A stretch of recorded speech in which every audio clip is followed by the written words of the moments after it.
जय हिंद साथियों, आप सभी का वैभव हिस्ट्री पॉइंट में स्वागत है। रेलवे एनटीपीसी और ग्रुप डी में क्षेत्रफल पर आधारित जो सवालें बार बार पूछी जाती हैं उन सवालों को हल कर रहे हैं। सवाल नंबर 1, एक वृत्त और एक वर्ग का कुल क्षेत्रफल 5450 वर्ग सेंटीमीटर है। वृत्त का व्यास 70 सेंटीमीटर है, तो वृत्त की परिधि तथा वर्ग की परिधि का योग कितना होगा। तो वृत्त का क्षेत्रफल और वर्ग का क्षेत्रफल मिला के 5450 वर्ग सेंटीमीटर है। तो वृत्त का क्षेत्रफल बराबर पाई आर स्क्वायर। तो व्यास दिया है वृत्त का, तो त्रिज्या बराबर व्यास बटे 2, यानी आर बराबर 70 बटे 2 35। वृत्त की त्रिज्या बराबर 35 सेंटीमीटर। तो वृत्त का क्षेत्रफल बराबर 22, पाई का मान 22 बटे 7 गुणे आर का स्क्वायर 35 आया, तो 35 गुणे 35। 7 पचे 35, 5 दूनी 10 की 0, 5 दूनी 10 1 11, 110 गुणे 35। 11 पचे 55 की 5, 11 तिया 33, 5 38 सेंटीमीटर। वृत्त का क्षेत्रफल बराबर 3850 सेंटीमीटर। तो वर्ग का क्षेत्रफल बराबर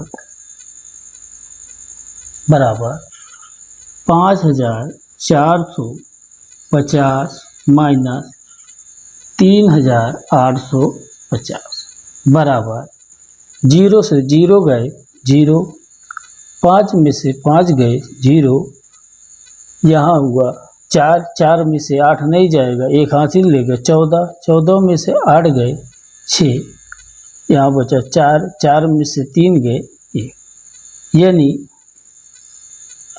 वर्ग का क्षेत्रफल बराबर 1600 सेंटीमीटर। तो वर्ग की भुजा बराबर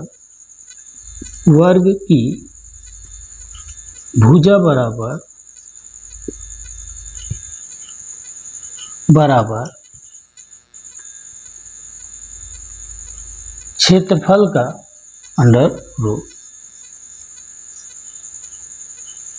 तो वर्ग की भुजा ए बराबर 4 चौक 16, 40 सेंटीमीटर।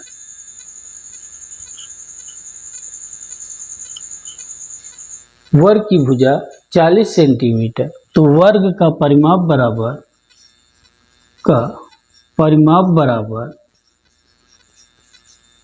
बराबर भुजा गुणे 4 बराबर भुजा 40 गुणे 4 बराबर 160 सेंटीमीटर। वर्ग की परिमाप 160 सेंटीमीटर। तो वृत्त का परिमाप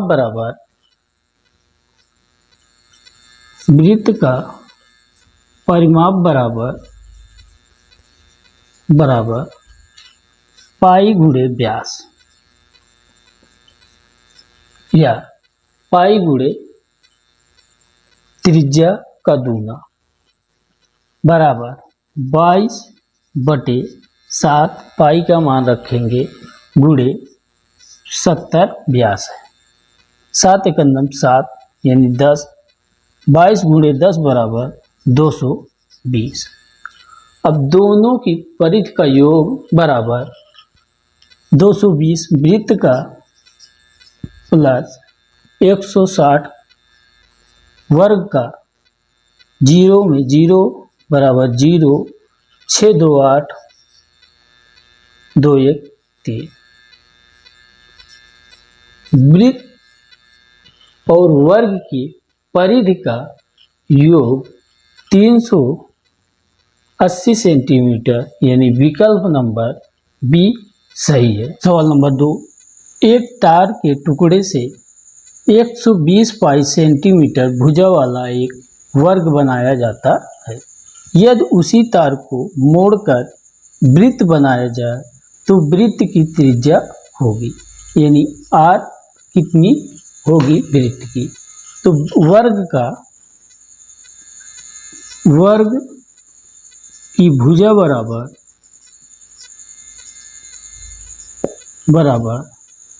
120 पाई। तो वर्ग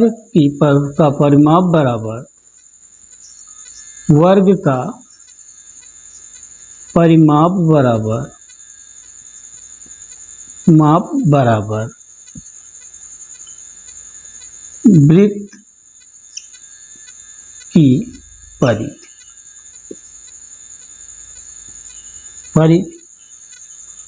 वर्ग का परिमाप बराबर 4 गुणे 120 पाई बराबर वृत्त की परिधि बराबर 2 पाई आर। पाई से पाई कट गया, 2 से 2 दूना 4। अब आर बराबर 120 दूना 240 सेंटीमीटर, यानी विकल्प नंबर सी सही है। सवाल नंबर 3, एक आयत की लंबाई उसकी चौड़ाई से 23 मीटर अधिक है। एक आयत की लंबाई उसकी चौड़ाई से 23 मीटर अधिक है। यदि उस आयत की चारों भुजाओं का योग 206 मीटर है तो उसका क्षेत्रफल ज्ञात करो। यानी आयत की जो लंबाई है वो चौड़ाई से 23 मीटर अधिक है। तो यदि हम चौड़ाई को x मान लें तो लंबाई x + 23 होगा। मान के लगाएंगे तो सवाल बहुत लंबी होगी, इसलिए हम जानते हैं कि आयत के सामने की भुजा बराबर होती है। इसलिए 206, एक भुजा की लंबाई 23 मीटर अधिक है तो दोनों भुजा की लंबाई 46 ज़्यादा होगी, 46 मीटर होगी। तो 206 में से 46 घटाएंगे, 6 में से 6 गए 0, 10 में से 4 गए 6, 2 में से 1 हासिल गया था, 1 बचा 160। यानी अब चारों भुजाओं की लंबाई 160 मीटर है। तो अब भुजा बराबर 160, 4 भुजाएं हैं तो भागे 4, 4 चौक 16। एक भुजा की लंबाई 40 मीटर है, यानी x का मान 40 है, तो लंबाई इसकी 23 बढ़ जाएगी, यानी 63 हो जाएगी। ये भी 63 हो जाएगी। तो अब कह रहा है चारों भुजाओं का योग 206 मीटर है तो उसका क्षेत्रफल ज्ञात करो। तो आयत का क्षेत्रफल बराबर लंबाई गुणे चौड़ाई।